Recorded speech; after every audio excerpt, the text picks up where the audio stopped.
Hello, I'm Cortland Minnick from Pizza-Porta. This video is about putting together an easy to do dough that will be quick to do on a Thursday night, and then you'll have dough ready that you can use on Friday night, Saturday night, or Sunday. I have pre-measured all of the ingredients here. I'll go through them one by one and add them to my flour in the mixer. And you'll see an attachment below on what the details of the ingredients are. So first point is this is a dough that's set up for 650-degree cooking. Some recipes are set up for 400 oven cooking, and some are set up for Neapolitan oven where you're cooking at 900 degrees. This one is dialed in for about 650. Another note to get started, all the ingredients are weighed on a scale. I found, and reading advice from different experts in the pizza world, if you weigh your ingredients, you get a very consistent measurement each time. If you use cups and tablespoons, a cup of flour can be packed down because it's a volume measurement versus a weight measurement. So I have weighed flour, put it in the bowl here. These are the ingredients for 5 pizza doughs. The flour is 680 grams, and this is an all trumps flour, or bread flour is great. I use King Arthur usually for bread flour. It works great every time I've done it. What we're going to do is add 3 grams of bread maker yeast. We're going to add that into the flour, quick and easy. Next, we're going to add sugar. In this recipe, we have 15 grams of sugar. I'm gonna just add that in, and then we'll start by mixing the dry ingredients. And just put your mixer on a low speed just to make sure the flour and the sugar and the yeast are incorporated into this dry mix. The next ingredient we're gonna add is olive oil, and the olive oil is 15 grams. Again, a weighed measurement. And we're gonna just pour that into our mixer.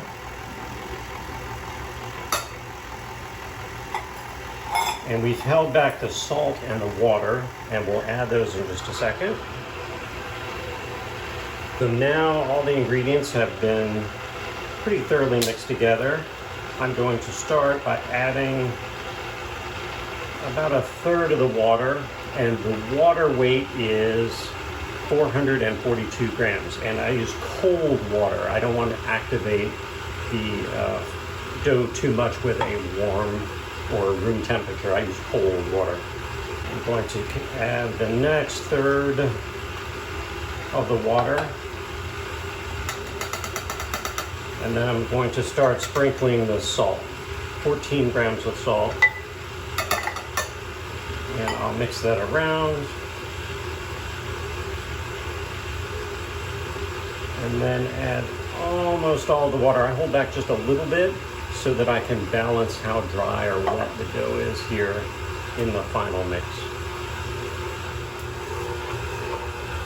And on a KitchenAid mixer, I use speed 2 just to make sure it mixes thoroughly. And as it starts to bind into a ball, then I will add a little more of the water. Yeah, it seems like a good mixture. If it was very moist in here, I would hold back a tablespoon or 2 of water.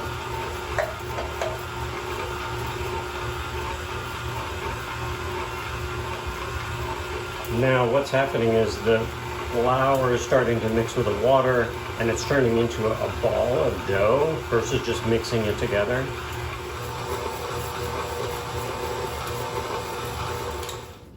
Now this is pretty well mixed, but I do want to make sure that I push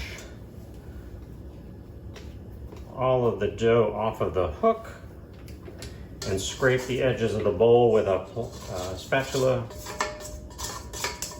Get them mixed into the bowl, and we'll let this run about 2 minutes to make sure it's thoroughly incorporated. So our dough is mixed about 2 minutes. I'm going to pull it out now.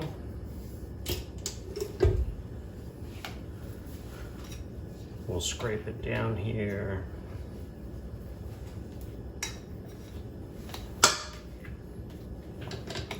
And I use the dough hook the entire time versus mixing from a mixer to a dough hook. I find that works just fine. It saves that extra step.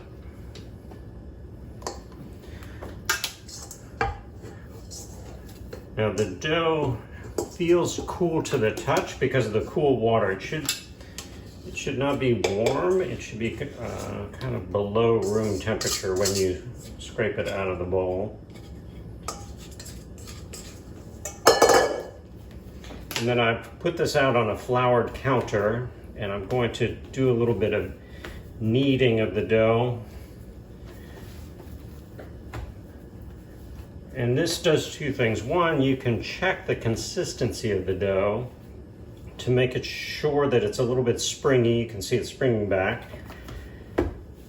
And if it is not to your liking, you can go back and either add some more flour to it on the outside on the counter, or you could put it back in and add a little bit of water if it's a little bit too stiff.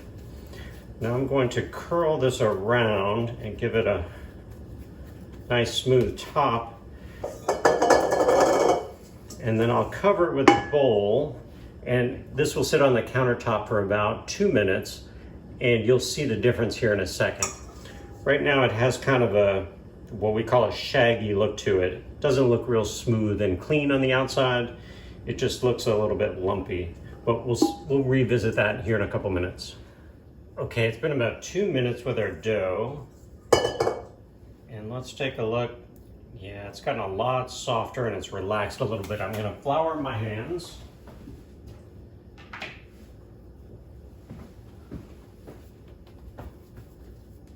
And we're gonna take another. Oh yeah.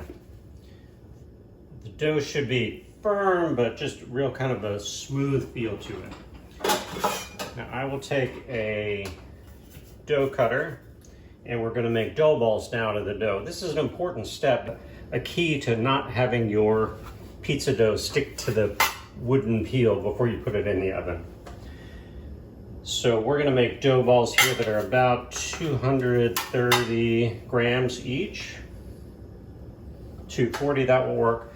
Now the key here is to stretch the outside of the dough ball like this. You want to stretch it around so there's surface tension on the outside, and then you pinch the back part of the dough together, forming a dough ball. I'll do that again just kind of to give you a feel for it. You're going to kind of fold it, so the top is really nice and neat and smooth, and the backside will be lumpy. You pinch that together to form a dough ball. Now I'm going to put these in a box that has been oiled just a little bit, and we're going to put those in the refrigerator. As we mentioned, it'll be great tomorrow, it'll be great the night after. Each night that it ages will give it a little more character and give it a little more of that fermented taste that you enjoy with pizza dough.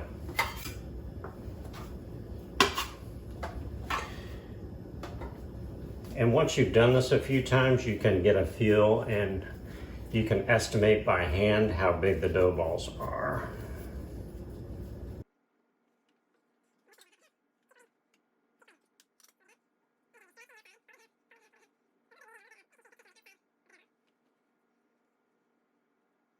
But you can see the outside is nice and smooth. The bottom side is where you pinched it together. And these are ready to go in the refrigerator for at least 24 hours. So that's all there is to making your own pizza dough. A few simple ingredients. We were pretty specific on the proportions to make sure that the chemistry works really well together. I hope you found this helpful and interesting. Making your own dough makes such a big difference in the taste and the crunch of your pizza. I appreciate you watching, and we always say, have fun making great pizza.